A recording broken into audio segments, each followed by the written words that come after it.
President Ju-hyung is looking to turn Korea's semiconductor boom into long-term growth, pledging strategic investments through a new future response fund financed by additional tax revenues. As Seoul shares tumbled 9% on Monday as investors locked in gains on tech stocks amid renewed Middle East tensions.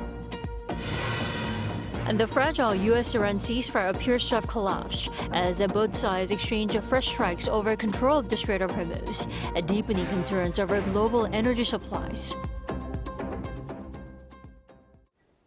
President Ju-hyung has vowed to make a strategic investment next year using additional tax revenues generated from the chip sector.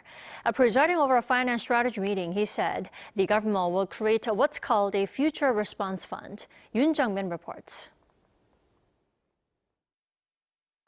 27년 예산안이야말로 편성 단계부터 오롯이 우리 정부가 처음으로 그려내는 예산입니다. 대체불가 대한민국이라는 담대한 꿈을 뒷받침하는 그런 방안들을 내년도. That was President Lee Jae-myung on Monday as he presided over a national finance strategy meeting after returning from an overseas trip. Additional tax revenue from the chip sector, driven by a global AI boom, will be used as what's been dubbed a future response fund. 대규모의 추가 세수를 미래 대응을 위한 전략적인 투자 재원으로 활용하겠다는 말씀을 드립니다. 미래 대응 기금을 신설하여 미래, 청년, 지방, 교육 등 국가의 미래를 좌우할 이 4대 분야에 집중 투자하고.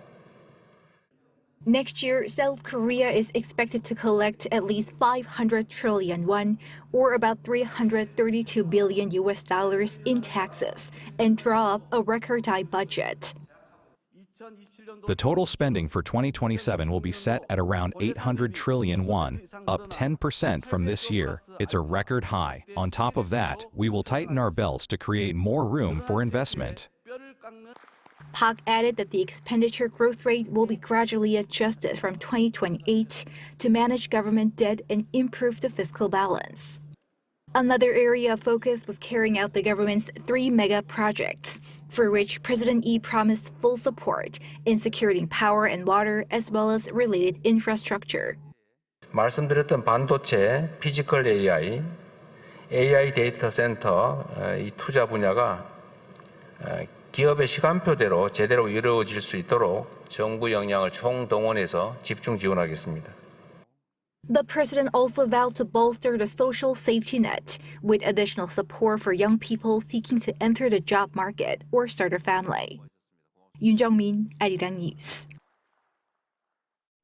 And the Lee administration and the ruling Democratic Party are seeking to hammer out a legal framework in support of Korea's 3 mega projects as part of broader economic commitments for the second half of this year. An Sung-jin has more. The government and the ruling Democratic Party have pledged to make the second half of this year the starting point for a major economic leap. At a policy meeting on Monday, the two sides discussed a growth strategy centered on the administration's flagship 3 mega projects on semiconductors, data centers, and physical AI, as well as key legislative reforms. The ruling party looks to push through key bills by the end of the year, including the Mega Special Zone Act, to foster regional strategic industries through regulatory exemptions and tax support. It is also backing the project through a special committee launched last week dedicated to the project. The DP floor leader said the party aims to move swiftly on the projects to build globally competitive industries and secure new engines of economic growth. Our goal is not just to deliver record-breaking figures, but to bring meaningful improvements to people's lives. Together with the government, we will make the second half of this year an economic leap year for a stronger, more competitive Korea.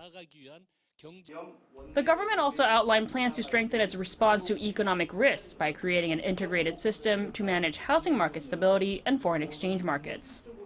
Deputy Prime Minister and Finance Minister Ju-hyung added that the government strategy focuses on 6 major policy tasks, the 3 key areas of mitigating the economic impact of the Middle East conflict, boosting Korea's long-term growth potential, and addressing structural challenges such as widening inequality. Koo stated that the government will closely monitor risks including inflation, exchange rates, and interest rates, while strengthening economic partnerships to reinforce Korea's supply chains and energy security. With the Democratic Party showing its intent by already setting up a special committee to support the 3 mega projects, all eyes are on whether it can now deliver the legislative and budget support needed to drive the projects forward. An Sung-jin, Arirang News. In other news, Seoul equities sank 9% on Monday as investors cashed out of tech stocks amid renewed geopolitical jitters in the Middle East. Our Baek Ju-hee has the details. On Monday, the local stock market plunged below the 7,000-point mark for the first time in 2 months. The benchmark KOSPI closed at 6,806.93, down 8.95% from the previous session. The tech-heavy Kosdaq also suffered heavy losses, ending at 799.36, down 4.55%. Retail investors stepped in to buy the dip, but their purchases were not enough to offset heavy selling by foreign and institutional investors. During the session, the Korea Exchange activated a sell-side sidecar on the main KOSPI market at 10:34 a.m., marking the 18th sell-side sidecar activation on the KOSPI this year. The sell-off intensified in the afternoon, with the index falling more than 8%. The plunge eventually triggered a level 1 circuit breaker, shutting down the market for 20 minutes. This marks the 7th activation so far this year. The market's sharp decline was led by the country's largest technology companies. Samsung Electronics sank more than 10%, while chipmaker SK hynix plunged more than 15% at the closing bell. The losses came just days after SK hynix made its Nasdaq debut through American Depository Receipt on Friday. Despite the successful debut, institutional profit-taking and growing geopolitical risks fueled heavy selling in the domestic market. Samsung Electronics and SK hynix together account for nearly 60% of the KOSPI, so increased volatility in these two stocks inevitably leads to greater volatility in the overall index.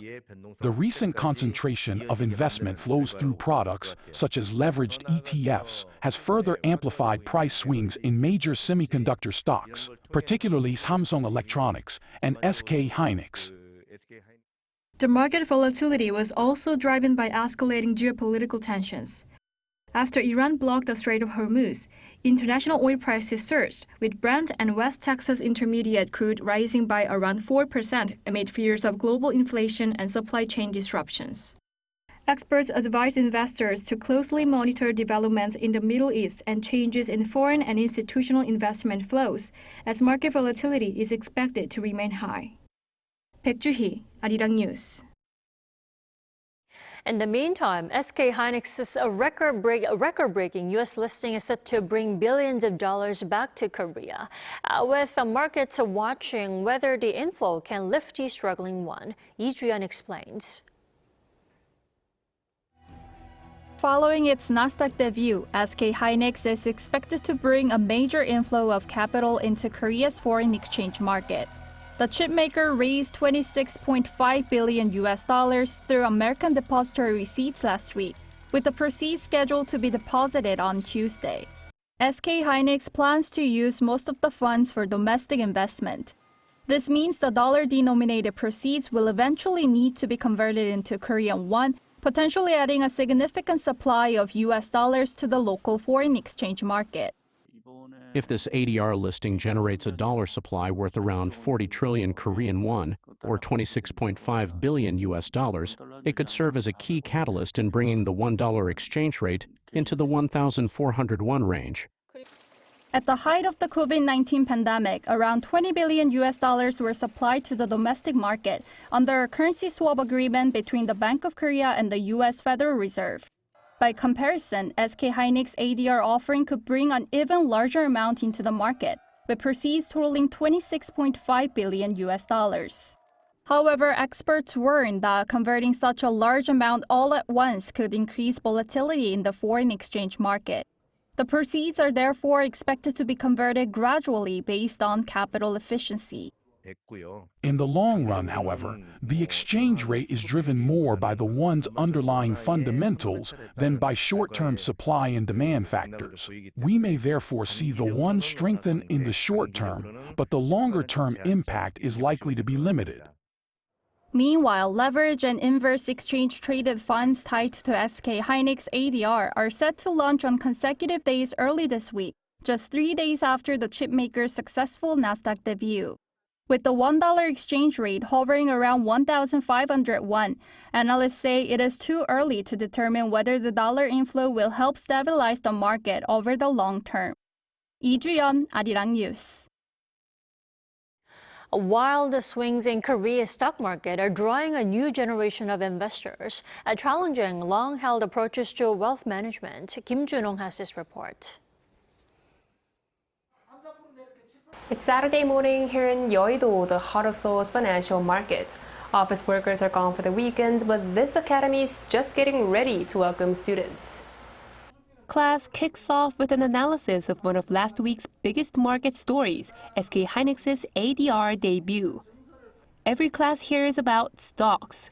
For around $330 a month, students receive lessons from basic chart reading to company analysis and overall market conditions. Enrollment has risen alongside this year's stock market rally. A year ago, we'd get just a few calls a day. Now it's over 30 and enrollment has more than doubled. Recent calls have been from investors who bought Samsung Electronics or SK hynix near their highs.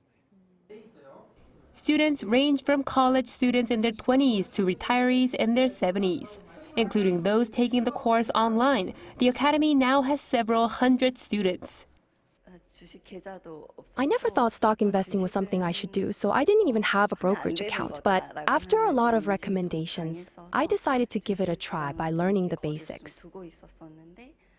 Some are shifting how they manage their wealth a little later in life. Most of my investments used to be in real estate, but I think stocks make more sense now. I hope steady investing will help me enjoy a comfortable retirement. After first reaching the 5,000-point mark in late January, it took just 5 months for the benchmark KOSPI to climb another 4,000 points to reach 9,000. Rising chip demand and AI optimism lifted the country's chip giants, drawing new retail investors into the market. That trend was reflected in new brokerage account openings across every age group. Accounts for children and teenagers were up more than 600% year-on-year, while the figure for people aged 60 and above rose more than 250%. Real estate has long dominated wealth building in Korea, but that formula is beginning to change with more money flowing into financial assets. Some money has shifted from real estate into financial assets since last year's rally. More investors are now taking a longer-term view of Korean stocks instead of treating them as short-term trades. Experts, however, say it's too early to call it a structural shift. Whether individuals continue investing despite market uncertainty will determine if the trend truly takes hold. Kim Jun-ong, Arirang News. The Bank of Korea has rejected talk about the semiconductor upcycle reaching its peak. According to the central bank on Monday, the market is in fact facing a supply shortage and not an oversupply, as the current boom is fueled by structural and competitive enterprise investments in AI infrastructure. And the bank also noted the high technical complexity of manufacturing high-performance chips limits mass production. Accordingly, the officials at the BOK forecast chip demand to remain strong well into 2027.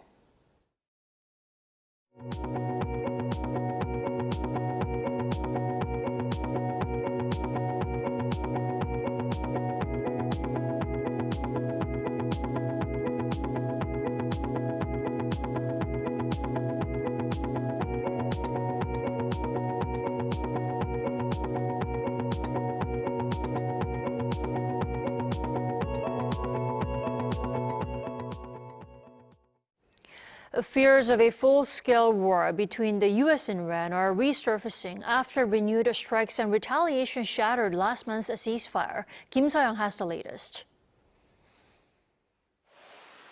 What had been a fragile ceasefire between the U.S. and Iran has effectively collapsed after the two sides exchanged a fresh round of strikes over the weekend, renewing fears of a return to a full-scale war.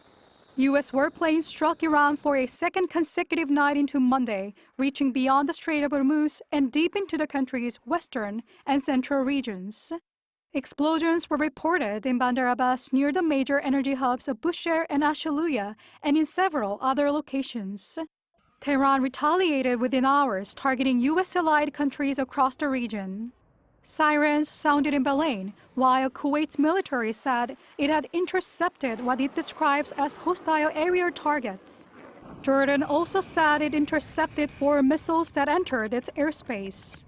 Iran's Revolutionary Guard claimed it had struck U.S. military facilities in Jordan, Bahrain, Oman, Qatar, and Kuwait, and warned that Gulf energy infrastructure could be targeted next if Washington did not back down.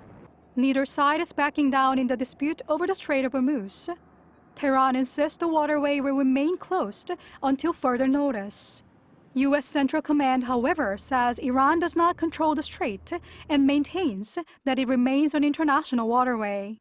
At the United Nations, Secretary General Antonio Guterres called for an immediate end to the fighting, warning that a full-scale war would have catastrophic consequences for the region and for the global economy.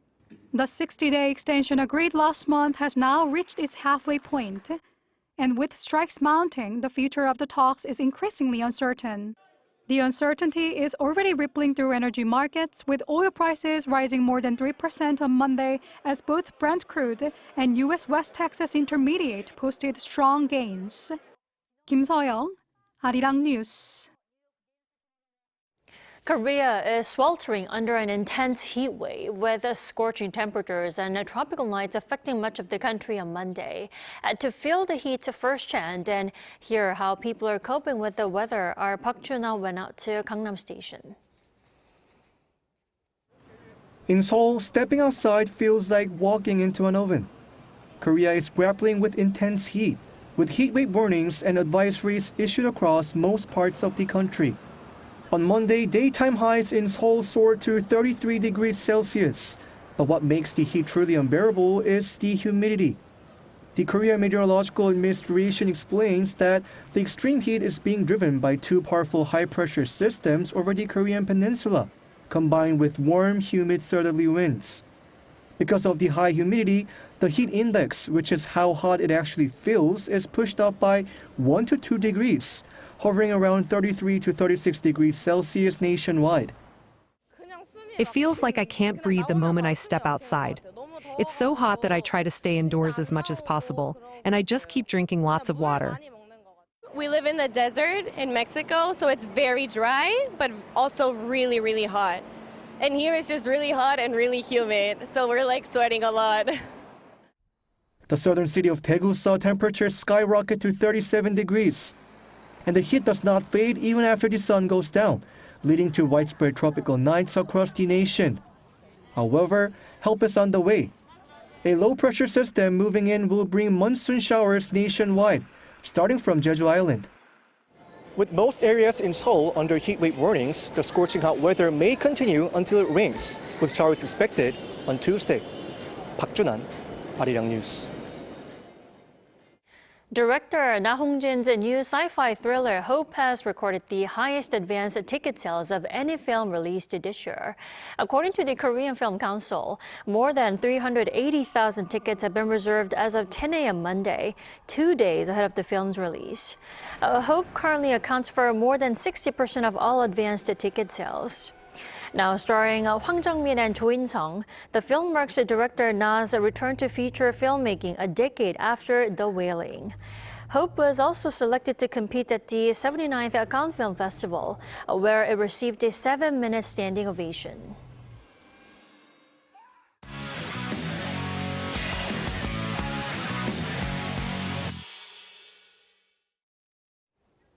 Time now to take a look at what's been happening in the world of sports. For that, we have our sports editor, Paul Neate, joining us in the studio. Hello, Paul. Hello.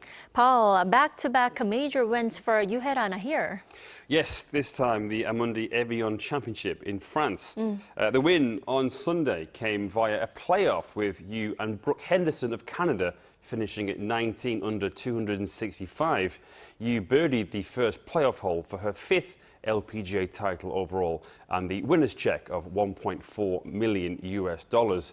The win will have come as a relief to Ryu Hae-ran after she let a 5-shot lead slip away in the final round, but she's now the first South Korean to grab back-to-back major titles since Hall of Famer Park In-bi won 3 in a row in 2013. The Evian Championship was given major status in 2013, and Ryu is the third South Korean since then to win at least 2 majors in a season. 2 weeks ago, she won the KPMG Women's PGA Championship, her first LPGA major.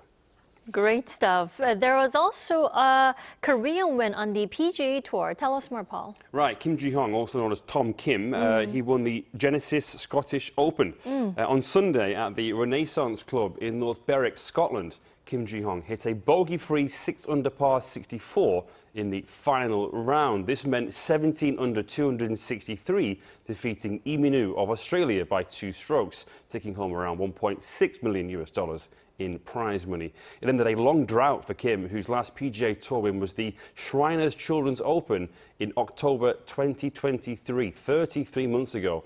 Even the final round wasn't without adversity, as fog delayed play, meaning Kim had to play the remaining 11 holes of the third round before the entire 18-hole final round. With the win, Kim also has secured a place in next year's Masters tournament.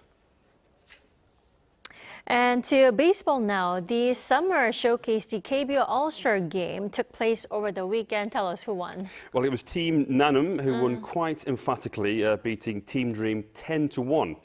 But on Saturday at Jamshil Baseball Stadium in Seoul, with the now traditional entertainment elements with players wearing costumes and makeup inspired by movies and animation characters, Team Nanum dominated offensively, out-hitting Team Dream 22-9.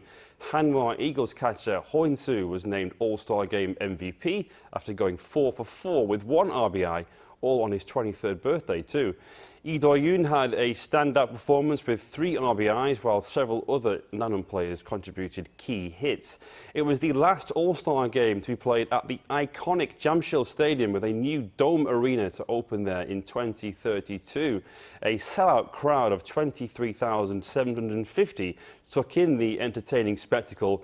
Attendances have been strong again this year in KBO. The league on Thursday announced it had set a new first half attendance record, over 7.6 million fans in 424 games. This beats the previous record set last year of 7.5 million after 440 games. And last but not least, the World Cup, FIFA World Cup already. It's down to the Final 4. Yes, the World Cup will conclude this week. The semi-finals are set for Tuesday and Wednesday local time in the US. After beating Morocco, France will take on Spain, with France looking to reach the final for 3 World Cups in a row. Spain beat Portugal in the quarters and are looking to reach a final for the first time since 2010, the year they won the World Cup. In the other semi, holders Argentina take on England. England beat Norway in the quarters and are looking to reach a World Cup final for the first time since 1966. Argentina came back from 2-0 down to beat Egypt to keep their title defence alive. The final will take place on Sunday in New Jersey. Some exciting games to keep us entertained over the weekend. Paul, I'll see you next Monday. Thank you.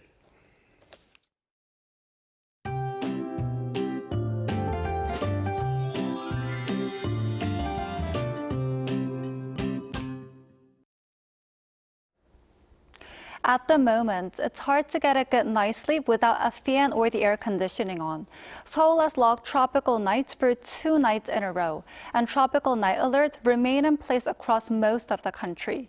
Heat alerts are in place across much of the country as well, so be sure to take extra care to avoid heat-related illnesses.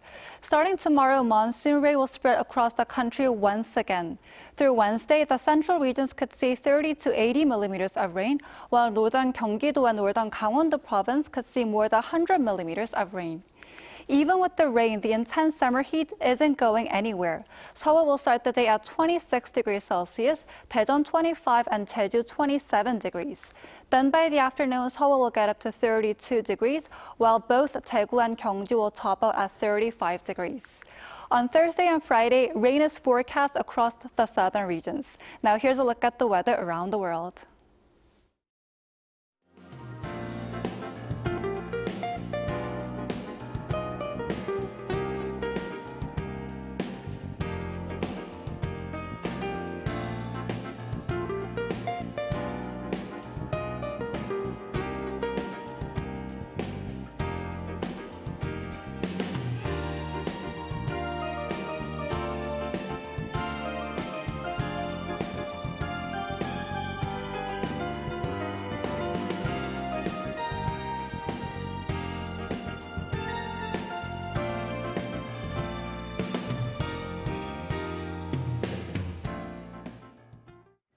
That's all we have for tonight. I'm Kim Dami. From all of us here at Arirang, thanks for watching and good night.